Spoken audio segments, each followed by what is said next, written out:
Hey guys, how's it going? This is Luke Gagnon here with my top 10 picks for constructed for Innistrad cards. Now, these are my opinion. You don't have to agree with me 100%.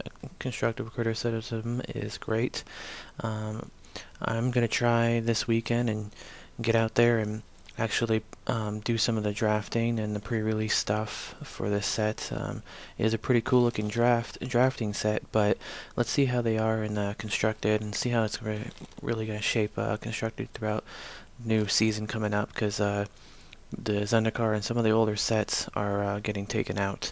So this will be taking over, and we'll have just the other block as well. That one was right before this one. And first card here is Scab Runinator. Now it's 3 for a 5/6, which by itself is good. He's good because you can play him early and you can play him late. But the best part about him is you can cast him from your graveyard. This set has a lot of mechanics where there's things going in your graveyard, or maybe someone's going to make you discard something, or whatever. And this guy keeps coming back, even when he dies. He keeps coming back, 5/6 flyer. So he also passes the dismember test. Some people have said he, -5, -5. He still lives through a dismember, which is a very powerful removal card. And considering the new block that's going to be cycling out of the old block, you're losing. There's going to be a lot of removal cards that are going to be gone. So someone like this, he could stick around for a while, and when he does die, he comes back. And I mean, exiling 3 creatures is a little tough. He's going to have to be in a deck that does have a decent amount of creatures, but overall, he's a pretty good card, and that's why he is number 10. And next, let's go to number 9. Number 9 is Olivia Volderon. The only reason I put her in here is because Vampires is such a huge deck. Oh, well, it's not like incredibly huge, but it's pretty popular, and it's a cheaper deck, and it's pretty good. And plus, I mean, she's 4 for a 3/3 flyer. She can ping creatures for damage and turn them into vampires as well, and then she can take control of them, which is really great.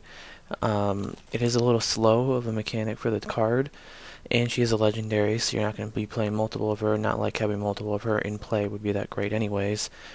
But she does get bigger too because she puts 1/1 counters on herself. So it's not the best card. Maybe vampire decks will run maybe 1 or 2 of her. Maybe, I don't know, maybe 1, but I mean it's definitely a card to look at because it can do some stuff, and we don't know how big Vampires is going to get after this because of the whole new tribals and everything like that. Vampires is going to be better for sure. That's a definite. Let's move to number 8. I like this guy a lot. He's my personal pick in here, Mind Shrieker. Not a lot of people have been saying that he's amazing or incredible. He's not even a mythic rare or anything like that, but he is 2 for a 1/1 flyer. That's not too bad. He can be put into a lot of blue decks, maybe a control deck. He could be like a win condition or something. Then target player puts top card of his or her library into his or her graveyard, and he gets X+X until end of turn, where X is that card's converted mana cost. So you can use, you don't have to tap him or anything for this. You can use his ability multiple times per turn, and it's a good way to do to your opponent to maybe remove cards off of his deck, or do it to yourself and put like flashback cards in your graveyard, or put creatures in your graveyard that you can either reanimate, or like put like that scab guy in your graveyard, and then he gets 3/3 and flying, everything like that. So I like him. He's pretty cool. I think you're going to see him in Constructed. He's not going to be really popular, but you're definitely going to see him. Alright, number 7. Past in Flames. This is very good because I have a feeling there's going to be a red-blue deck that uses a lot of instant sorceries. Maybe like a red deck wins, but this deck obviously could be used in red deck wins. But I have a feeling there's going to be like a red-blue version. I'll get into that later. But it says for each instant sorcery card in your graveyard gains flashback until end of turn. The flashback cost is equal to its mana cost. The reason why this is so good is because it says each instant sorcery. It's not just one instant sorcery. It's each. So let's say you have 3 lightning bolts in your graveyard and you have 7 mana. Okay, you cast this and you can hit them with 3 lightning bolts for 12 damage or 9 damage. So, and then it has flashback too. So definitely look for this card to be hitting, considering red deck wins is so popular right now. Next, I like this card because once again, Vampires is getting up there. It's a Bloodline Keeper, then turns into Lord of Lineage. Um, you can keep putting Vampires into play with flying, which is never bad. It's 4 for a 3/3 flyer, and then he transforms after you have a certain amount of Vampires, and all of them become really big, and then you pretty much swing for the game. Not like the best card, but not a lot of people have been talking about this card, but I feel like it deserves to at least be talked about a little bit, because Vampires is such a popular deck that I wouldn't be surprised if you see this card in Constructed.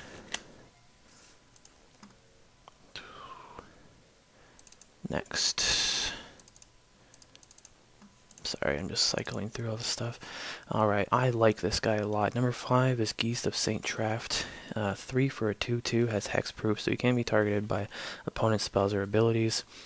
And then also, whenever he attacks, put a 4/4 white angel creature token with flying, that's really good, onto the battlefield tapped and attacking. Only downside, exile that token at end of turn. If you didn't exile that token at end of turn, this would be the best guy in the set. But he's not. That's why he's number 5. I like the ability all around. 3 for a 2/2, drops real easy. White-blue.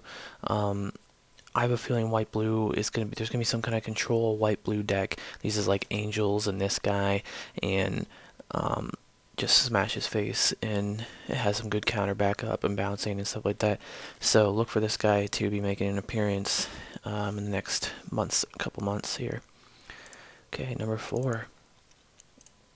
Number 4, we got our old favorite friend here, Garruk Relentless, and then turns into Garruk the Veiled Cursed. I mean, read all the abilities. There's a billion abilities.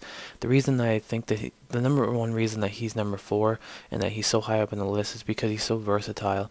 He can do many things. Now, the only time you flip him over is when he has 2 or fewer loyalty counters on him. But as you can see, 0/0, there's no way of removing them. But on the one ability there, you can see the first one deals 3 damage to target creature. That creature deals damage equal to its power to him. So, say you like ping off a creature that's a 2/2. And then, obviously you kill a creature, and then he does 2 damage to Garruk, and then he will flip, because he has less than 2. Or you can just keep putting 2/2 wolves into play. Once he does flip, you can, for 1+, you can put a 1/1 black wolf token with Death Touch onto the battlefield.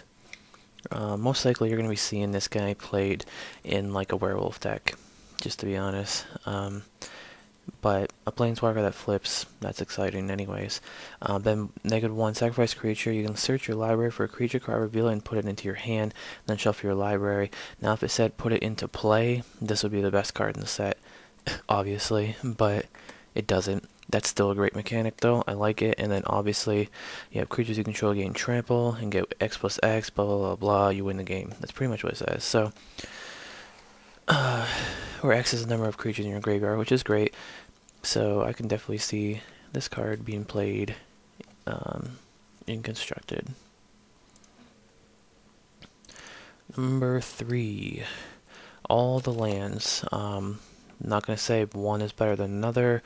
Some of them have some really good abilities. Obviously, the dual tapping lands, if you control an island or mountain, it comes into play untapped. Those ones are obviously honorable mentions because they're going to be used. I guarantee it. And then you have cards like Kessig Wolf Run, the second one there, where you can add for colorless, or you can give target creature X+O and gain trample until end of turn. Red-green is always a popular color combination, so is green-white, and so is white-blue. So you're going to be seeing these cards definitely being used. You also have right over here, put a 1/1 counter on each creature you control. That'd be good for like a werewolf deck or something like that. Then you have the white-blue over there. Like I said, white-blue might be pretty popular. So you got the exile creature card, remove -1, -1, or 1/1. You put a 1/1 flyer into play. Not a bad ability. Number 2, Liliana of the Veil. She's back. She's better. She's good. Everything about this card just screams this set, and it also not only is it good for mechanics in this set, but it's just a good. It's a 3-drop too. So nothing wrong with a 3-drop planeswalker. Each player discards a card for the 1+, which is good because the mechanic with the graveyard, so that could help you out a lot, and it could hurt them. They could drop like some cards that they're not going to be able to get back if they're not playing like a reanimator type deck. Then you have -2, target player sacrifice a creature, so it has like a Cruel Edict ability on there, which is also good too, good removal. And then separate all permanents target player controls into 2 piles. The player sacrifices permanents in that pile, in the pile of his or her choice. So you could like separate, like I said in an earlier video, you could separate, you know, if he has like a ridiculous creature and you really want to get rid of it or something, but he's not sacrificing it because he has too many creatures, you can put the rest of his creatures on one side or that creature on the other side. You know, it's just and it's also an ultimate that I think is going to happen. A lot of planeswalkers, you rarely see them use their ultimate, but because you may want to have both players discard a card quite often, this could go off in the next couple turns after she does come into play. And trying to keep this a little bit short here, we're going to get to the number 1 pick. Obviously, this is the best card in the set. I have no idea why it's not a mythic rare. It's going to be probably a $40 card, $30, $40 card. It's going to be used in any deck that uses blue. If you don't know why this card is good, then obviously you can't read the English language, because look at that ability, flash 2/1. So there's a 2/1 anyways for 2, which is already decent, and then enters the battlefield, target instant or sorcery card in your graveyard gains flashback until end of turn, and the flashback is equal to its mana cost. That's just great. Any deck that runs blue, like I said, is going to be using this guy, and look for red deck wins to turn into red-blue deck wins, and this mechanic would just make them stop even more. I've been hearing talk about this card maybe being banned in Modern. It's very possible. It's very strong. It's a very powerful card. So yeah, look for this guy to be in almost everybody's deck, pretty much. And I'm going to do a bonus one right here, because we got a little bit of time left over. Bonus card, a sideboard only card. I just like this card. I like the name of it. If you like Edgar Allan Poe or anything, you can tell that this name is from that. But also, it's a nice little sideboard card. A lot of enchantments or artifacts have used this in the past, so I thought it was a little bit of an honorable mention, but definitely not the best. And there are some other sideboard cards in the set that are also important too. And don't forget to subscribe, guys, and comment. I've been getting a lot of people subscribing, but not a lot of people commenting. I want to know your feedback. I want to know what you think.